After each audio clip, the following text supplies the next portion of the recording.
So what if I told you that you could build a complete playable game in under an hour without writing a single line of code? I know most people think game development requires years of programming experience, expensive software, and a computer science degree. But that's the old way of thinking. I'm about to show you something that will completely change how you think about making games. Using AI tools in 2026, we can now create fully functional games faster than ever before. And I'm going to prove it to you. In this video, I'm gonna walk you through the exact step-by-step process that I use to build games with AI. I will start with absolutely nothing. By the end, you're gonna have a complete game that you can actually play and share with your friends. But here's the crazy part, we're not just making some basic demo here. We're building a whole game with real mechanics, power-ups, sound effects, and even publishing it live on the internet. You can even add a payment method to make money with your game. The best part, you don't need any prior experience at all. I've used this exact method to create multiple games, and today I'm going to show you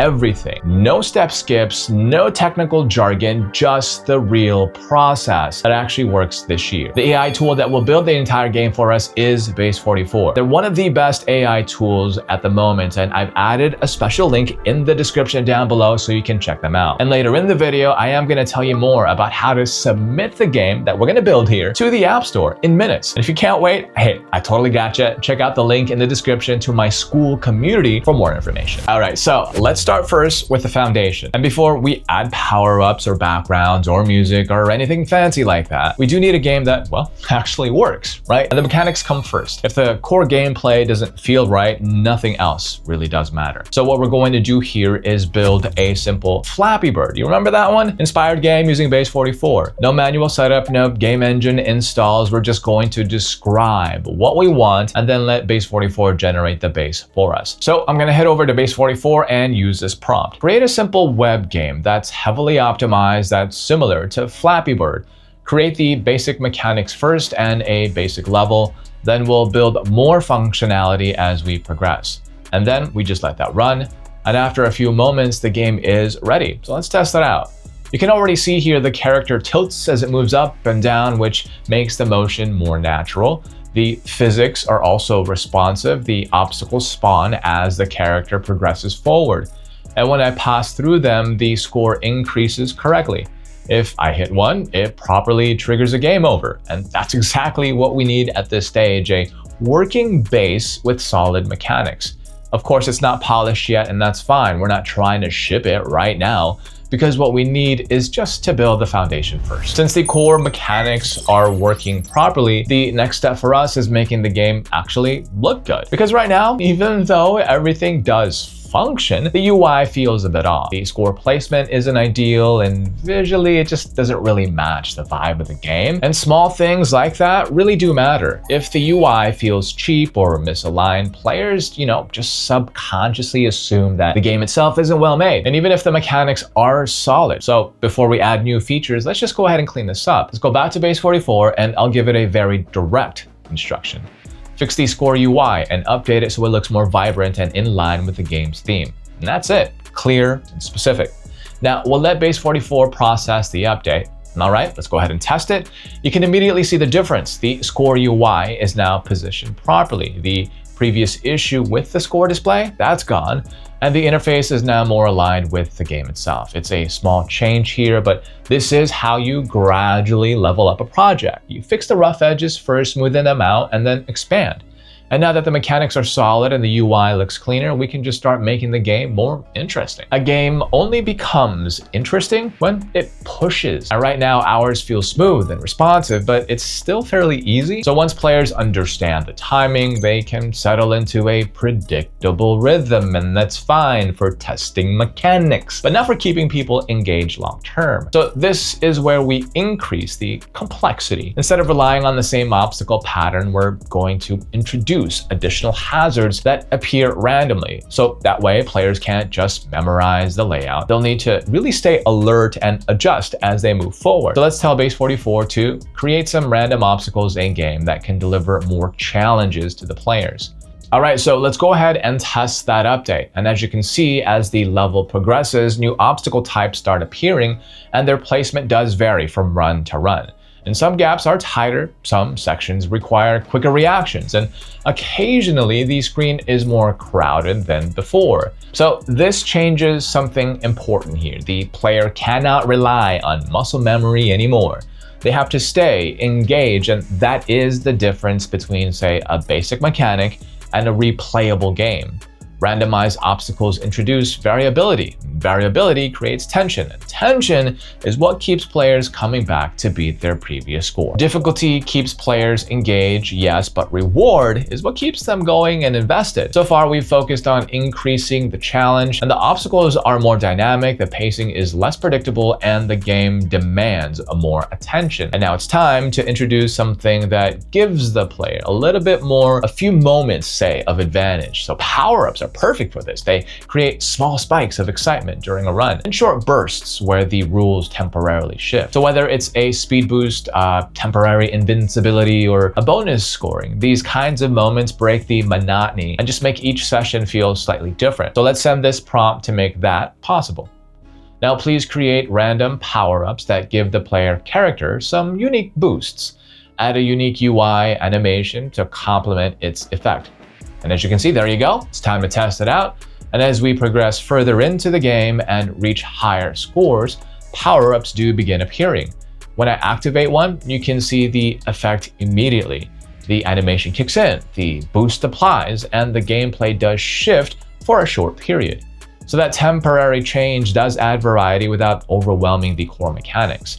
The foundation of the game stays intact, but those brief enhancements introduce moments of momentum and unpredictability. And this is an important design layer. Power-ups create contrast within a run.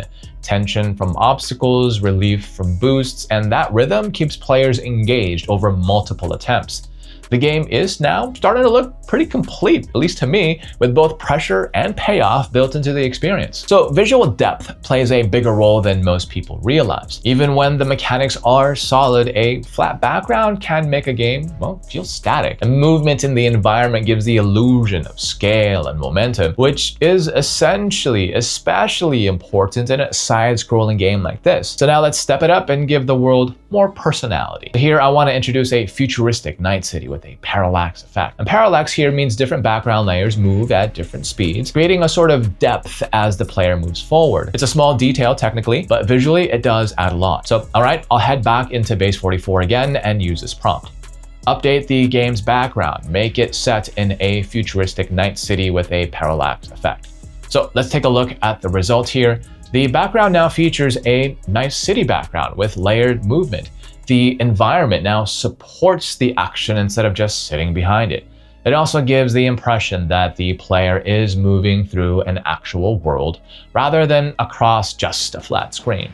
So this kind of environmental detail strengthens immersion, and immersion is what makes a simple arcade game feel polished. Ready to turn this game built by Base 44 and you into cold hard cash? Because in this video, you will learn how to build a game with Base 44. But here's what separates the builders from the money makers. It's publishing and then monetizing that app. And while most people stop at, check this out, I built something cool, you're about to discover how to turn your Base 44 creations into a real income stream. Inside my exclusive school community, you get step-by-step walkthroughs of submitting and publishing your Base 44 game to the App Store in minutes, not months. My complete AI app profit system. It's the exact blueprint that I use to build and monetize apps and a whole lot more. Because this isn't just about building apps, it's about building a business. And if you are genuinely interested in making money online, you gotta check out the link in the description below and join my exclusive school community to secure your spot. A game can look great and still feel incomplete without sound. Audio does something visuals can't. It reinforces feedback. It tells the player when they've succeeded, when they've failed, and when something meaningful just happened. Even simple arcade games rely heavily on sound design to make actions feel satisfying. Right now, our mechanics are solid, the environment has depth, the obstacles and the power-ups are working, but everything is happening silence. So we are going to give the game another layer of feedback, and this is what I'll tell Base 44. Now add music to the game, add a wing flap sound effect, a ding sound whenever a point is scored, a death collision sound. Now, whenever I tap to move, there is a wing flap sound that matches the motion. And as I pass through obstacles and score a point, you can hear a clear confirmation sound. And when a collision happens, there's also an immediate audio cue that reinforces the game over moment. So the background music ties everything together now and gives the game a consistent mood. Sound does transform interaction into feedback, and feedback is what makes gameplay feel responsive rather than just purely mechanical. So at this stage, the game definitely feels alive. So a lot of developers assume that if a game is simple, it doesn't need instructions. It's simple, but simplicity does not automatically mean clarity. When a player opens a game for the first time, they're asking basically two questions immediately. What do I do? And what's the goal? If those are not answered quickly, friction builds. So this step is about reducing that friction, and we're going to improve how the game introduces itself. So I'm heading back into base 44, and then I'm going to use this prompt. Add some instructions in the start screen. That's it. Now, taking a look at that update, the start menu now clearly explains the controls and the objective before the game begins. So that clarity matters more than it seems. When players understand the rules up front, they spend their mental energy on performance instead of figuring out basics. It shortens the learning curve and increases the chances that someone will play more than just one round. So good UX doesn't draw attention to itself either. It quietly removes confusion so the gameplay can take center stage. All right, so we've built the mechanics, we layered in obstacles, we added power-ups, we improved the visuals, we implemented sound, and we cleaned up the onboarding. So what's next? Now we're gonna run the game the way a normal player would and watch for breaks and flow. So starting from the main menu, the instructions are clear, and jumping into the game, the character movement is now responsive, and the tilting animation follows the motion naturally. The physics are consistent. Each tap produces the same lift, and gravity behaves predictably. As the level progresses, obstacles generate dynamically. Their placement varies, which keeps the pacing from becoming too repetitive, and passing through gaps increases the score correctly, and the audio feedback as well confirms each point. A collision immediately does trigger a game over without delay. Also, the Parallax City background moves smoothly behind the gameplay, adding a lot more depth without distracting too much from the action. Sound effects aligned with player input, reinforcing movement and outcomes in real time. Now what we're looking for here is cohesion, no lag between input and response, no feature interfering with another, no visual or audio elements breaking immersion. And everything does function within the same system.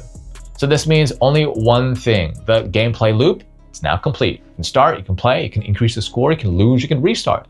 And that loop runs consistently, which is ultimately what defines a working game. But here's the thing, a lot of projects never leave the workspace that they were built in. They went perfectly during development, but they never get deployed. And until something is live, it's still just a prototype. So our game works, the mechanics are stable, the visuals are layered, the audio responds properly, and the full loop runs without breaking. So now it's time to move it out of the editor and into the real world. And publishing inside Base 44 is simple. Just head on over to the upper right corner here and click publish. That's it.